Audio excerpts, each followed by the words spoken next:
दोस्तों, आज की कहानी है ननन जी मेरे बेटे बहू के रिश्ते में कड़वाइट घोलने की कोशिश मत करो। दोस्तों, कहानी शुरू करने से पहले अगर आपने चैनल को सब्सक्राइब नहीं किया हो तो कर लीजिए ताकि आपके पास पहुंच सके हर नया वीडियो। आप मेरी एक बात नहीं सुनते हैं। ऐसा कैसे हो सकता है कि हर बार आपकी ही चलेगी। सर्दियों में आपकी पसंद के पर्दे कमरे में लगे, अब गर्मियों में मेरी पसंद के पर्दे लगेंगे। अगर आपने मेरी बात नहीं मानी तो मैं मम्मी जी से आपकी शिकायत करूंगी। शादी के 7 वचन आप भूल गए। पंडित जी ने क्या कहा था? एक दूसरे की सहमति का ध्यान रखना, तभी प्रेम से जीवन कटेगा। निया अपने पति मानव से कहती है। मानव हंसता हुआ बोला, अगर पंडित जी औरतों की बातों में आ जाए तब तो 7 वचन नहीं 101 वचन दीवाने होंगे, जिसमें बेडशीट, पर्दे, खाना पीना और सास ससुर के झगड़े को भी निपटाना होगा। इस तरह तो न जाने कितनी सारी चीजों की कस्में दिलवाने पड़ेगी। तब तो हो गई पंडिताई। उन दोनों की बातें सुनकर बाहर बैठी मानव की माँ मंजू जी हंस रही थी। वही उसकी बुआ कामिनी जी बोली, मंजू कुछ सुना तुमने? तुम्हारी बहू मानव की एक बात नहीं सुनती और शादी को 2 साल हो गए। मानव की तुम्हारी बात नहीं सुनी, अभी तक तुम्हारे गोद में पोता नहीं दे पाई। अब क्या अपने पति की छोटी मोटी खुशियों का भी ध्यान नहीं रखेगी?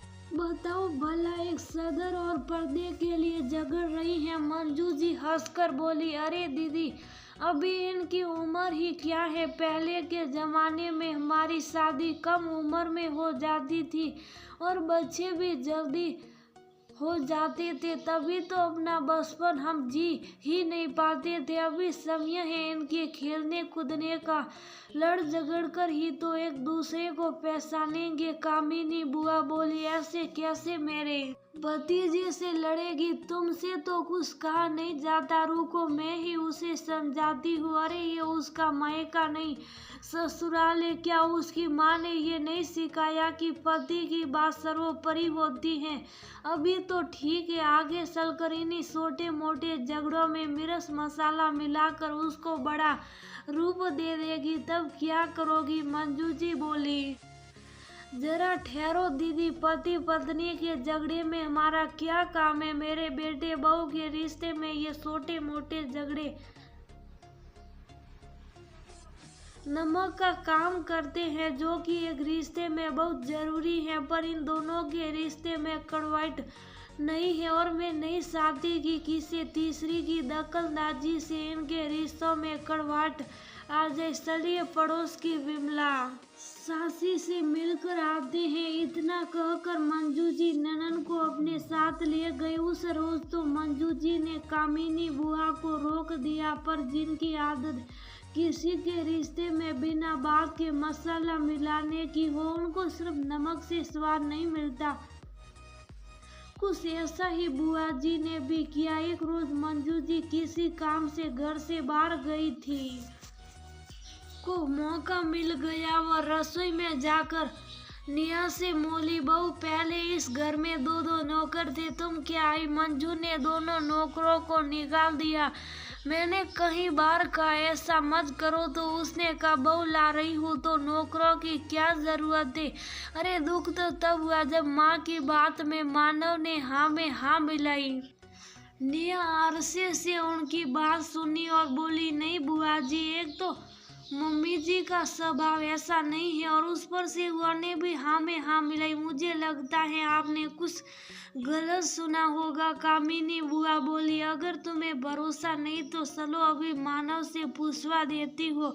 तुम्हें क्या लगता है इस उम्र में मैं झूठ बोलूंगी? अरे तुम तो मेरी बेटी जैसी हो। निया उनकी बातों पर सोचने लगी तो बुआ जी वहाँ से चली गई। अगले दिन निया सबके लिए चाय बना रही थी और दूसरी तरफ मानव के ऑफिस जाने का वक्त हो रहा था तो लंच भी तैयार कर रही थी। तभी मानव आवाज लगाया, निया नाश्ता तैयार हो गया हो तो दे दो, मुझे देर हो जाएगी।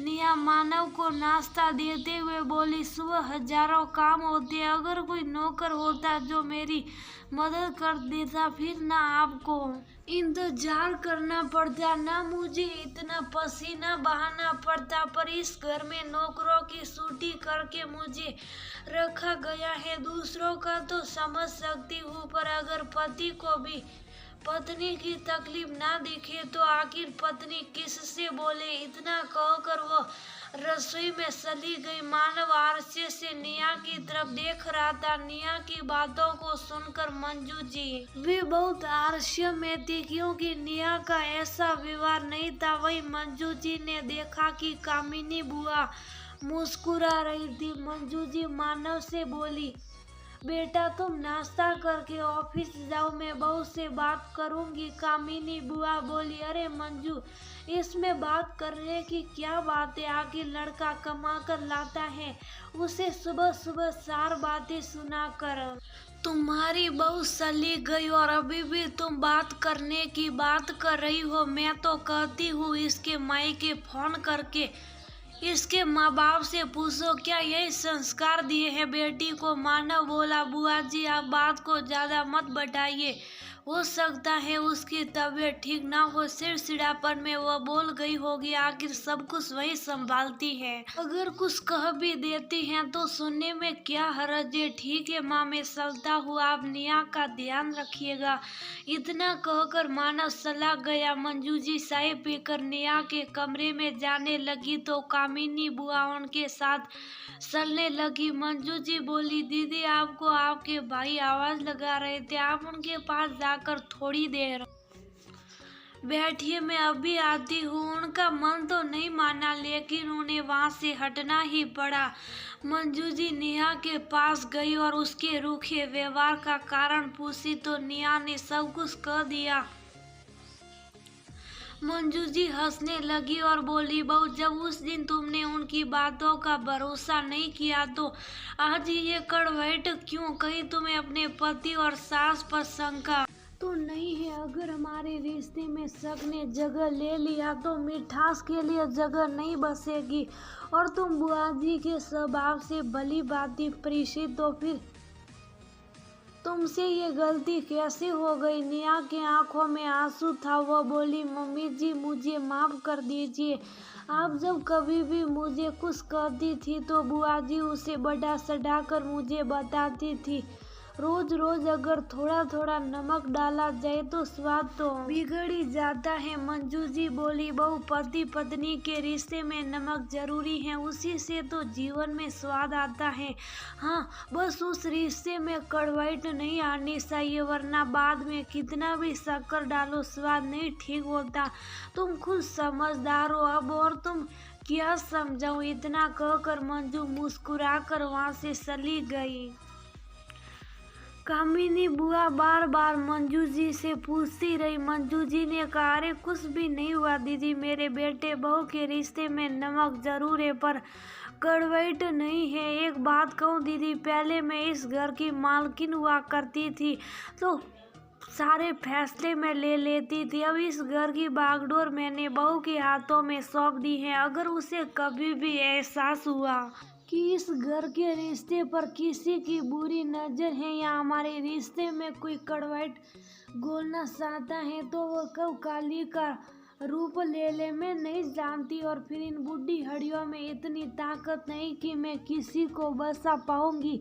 इतना कहकर वह चली गई। अगले दिन जब निया ने सबको चाय दी तो कामिनी बुआ बोली, बहू आजकल शायद तुम बहुत फीकी बना रही हो, लगता है शक्कर बचाने के चक्कर में हो। निया मुस्कुरा कर बोली, बुआ जी शक्कर कम नहीं है, अब अगर किसी के मन में ही कड़वाई तो मीठी से मीठी चाय भी उसे कड़वी लगती है। पापा जी को ही देख लीजिए, बिना शक्कर की चाय देती हूँ पर वह कहती चाय बहुत स्वादिष्ट है।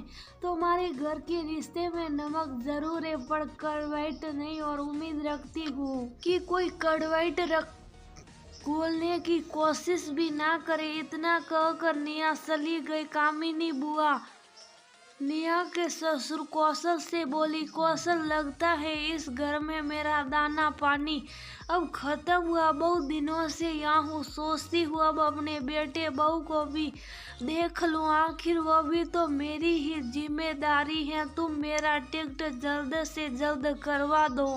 कौशल जी बोले, क्यों दीदी, आप तो इसलिए आई थी कि बहू को गृहस्थी संभालने में उसकी मदद करेंगे, फिर ऐसी क्या बात हुई कि आप जा रही हैं? मंजू जी हंसकर बोली, अब दीदी का मन यहाँ नहीं लगेगा। जहाँ इतनी मिठास होगी वहाँ शुक्र पेशेंट को क्या स्वाद मिलेगा। बेचारी कामिनी चेहरे पर झूठी हंसी सजाए और अगले दिन अपने जाने की तैयारी करने लगी। समय रहते ही मंजू जी की सूझबूझ ने अपने घर के रिश्तों के व्यंजन में कड़वाहट घुलने से पहले ही उसमें प्यार और ममता की मिठास मिला दी, जिसके कारण बेटे बहू के रिश्ते में नमक का स्वाद भी बना रहा और कड़वाहट भी दूर हो गई। जब कभी नेहा को मन में दुविधा होती तो पति और सास दोनों से मन की बातों को पहले साझा करती थी।